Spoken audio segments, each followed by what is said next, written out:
유신지. 제가 형사 재판을 받고 있기 때문에 그런 것과 관련이 있을 수 있어서 증언을 거부하겠습니다. 예, 알겠습니다. 예, 계속하시죠. 증인은 2024년 5월에서 6월경 삼청동 안가에서 피고인 그리고 김영현과 함께 저녁 식사를 하신 사실이 있습니까? 5월 말 6월이요? 5월에서 6월입니다. 있습니다.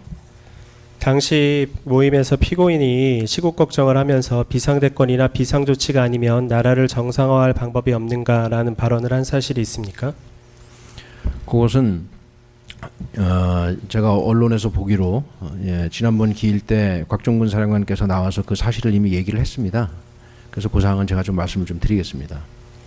먼저 그날 왜 그런 그 자리가 있었는지부터 좀 설명을 좀 하겠습니다. 네. 제 기억으로는 2024년 1월 1일부로 국정원 대공수사권이 폐지가 됐고, 그래서 국정원에서 관할하고 있던 여러 가지 사건들이 경찰이랑 그 다음에 방첩사 쪽으로 많이 이관이 되고 있는 그런 상황이었습니다. 그 다음에 두 번째는 방첩사 자체적으로 군 관련 대공수사 같은 것들을 하고 있는 것들이 당연히 있습니다. 그래서 그런 내용들을 당시 신원식 장관님한테 제가 항상 정기보고 될 때 보고를 드렸을 것으로 기억을 합니다. 그런데 제가 연락받기로 지금 당시 대통령님께서 뭐 검찰총장을 하셔서 그런지는 잘 모르겠지만 제가 추정컨대 그런 부분에 관심이 좀 많으시다. 그래서 와서 한번 설명을 드려라 라는 그런 지시를 제가 받은 것으로 지금 기억을 하고 있습니다. 그래서 그럼 왜 안가로 가서 뭐 저 식사하면서 그 얘기를 했는지 사실 뭐 정확히 잘 기억은 안 납니다만, 저 혼자 생각에는 제가 일개 사령관밖에 안 되는데 뭐 그런 내용을 가지고 낮에 대통령실 가서 이렇게 보고하는 모양새가 안 좋아서 그랬는지 그건 잘 모르겠는데 하여튼 그런 이유로 해서 그냥 밥 먹으면서 뭐 간단하게 얘기해라, 저는 이제 그 정도 취지로 이해를 하고 그날 이제 그 자리에 가게 된 것입니다. 그래서 대공수사 진행 중인 뭐 수사 경과도 좀 말씀을 드린 기억이 있고, 그 다음에 국정원에서 이제 아까 제가 처음 말씀드린 대로 여러 가지 사건들이 경찰이랑 방첩사로 이렇게 이관되는 뭐 이런 진행 경과들을 좀 말씀드리기 위한 목적으로 제가 간 것으로 지금 저는 그렇게 기억하고 있습니다. 네. 방금 이제 모임 경위나 참석 경위에 대해서 설명을 해주셨는데요. 그 당시에 피고인이 비상대권이나 비상조치가 아니면 나라를 정상화할 방법이 없는가라고 발언을 하고, 그런 대화 모임에서 그런 얘기를 듣던 증인이 피고인 앞에 무릎을 꿇고 계엄 생각은 하지 마셔라라고 반대까지 하셨던 사실이 있습니까? 그 부분도 제가 조금 좀 설명을 좀 드리겠습니다. 네.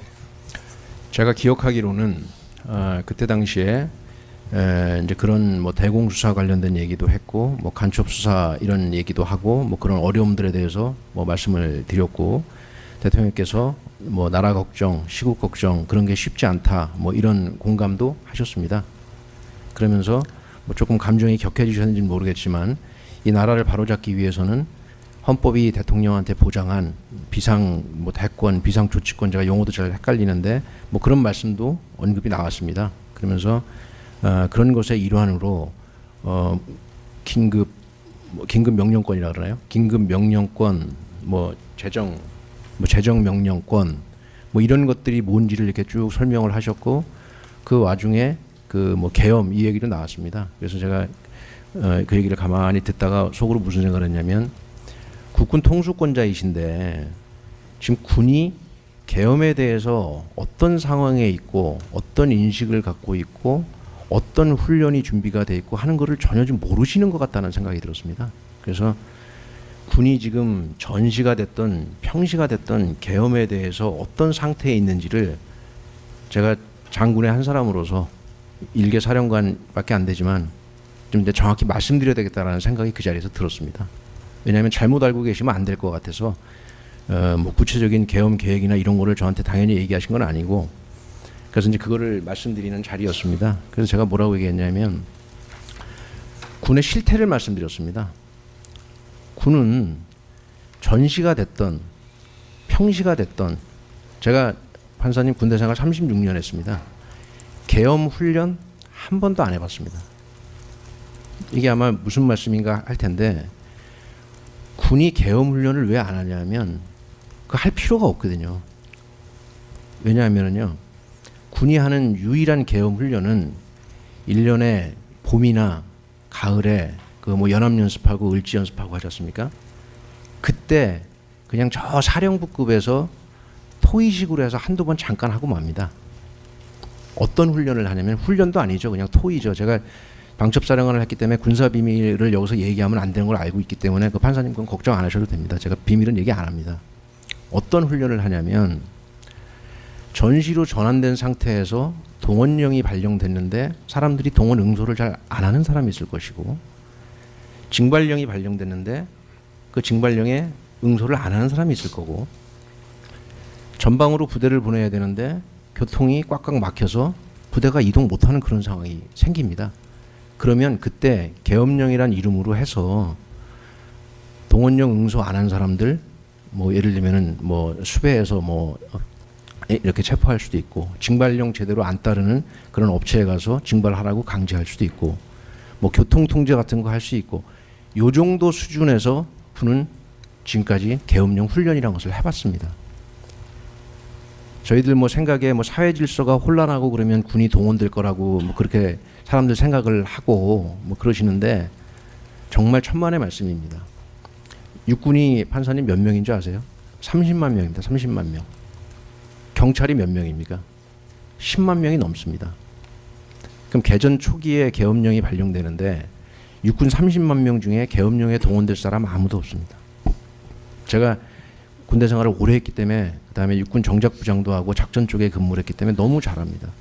계엄령에 동원될 사람 하나도 없고 다 전방 가서 전투하기에 바쁩니다. 사회 질서를 군이 한다? 그건 말도 안 되는 소리입니다. 경찰이 10만 명이고 육군이 30만 명밖에 안 되는데 사회 질서 유지를 누가 하겠습니까? 그런 실태를 제가 대통령한테 말씀드린 겁니다. 전시가 그러할진데 무슨 평시에 계엄령을 합니까? 말도 안 되는 소리입니다. 훈련해 본 적도 없고 계획도 없고 단 한 번도 그런 거 준비해 본 적도 없다. 그래서 아무리 헌법이 보장한 대통령이 갖고 계시는 비상조치권이라 할지라 그래도 군은 불가능합니다. 군의 실태를 말씀드린 겁니다. 얼마나 훈련이 안 됐는지 훈련해 본 적도 없는지 그걸 말씀드린 겁니다. 그럼 제가 왜 무릎을 꿇었을까요? 제가 일개 사령관밖에 안 되는데 대통령님 앞에서 그런 얘기를 하면 제가 뭐가 되겠습니까? 무례한 발언을 내가 했구나 하는 생각도 들고 해서 죄송한 마음도 있고 또 급하게 술도 한두 잔 들어간 게 있어서 감정이 격해져서 제가 무릎 꿇고 그러고 말씀드렸습니다. 제가 무례하게 말씀드렸다면 죄송합니다. 그러나 군은 전시든 평시든 계엄령 그런 거 해본 적도 없습니다. 네. 그것을 말씀드린 겁니다. 제가 판사님 요 얘기를 좀 자세하게 한 이유는 여기에 대해서 궁금하게 생각하는 분도 많을 것 같고 저는 딴 거는 사실 기억이 나다 안 나다 하지만 이 문제는 여러 번 곱씹어서 생각해 봤습니다. 왜냐하면 저한테도 굉장히 충격적인 일이었기 때문이죠. 그래서 이건 좀 자세히 말씀드렸습니다.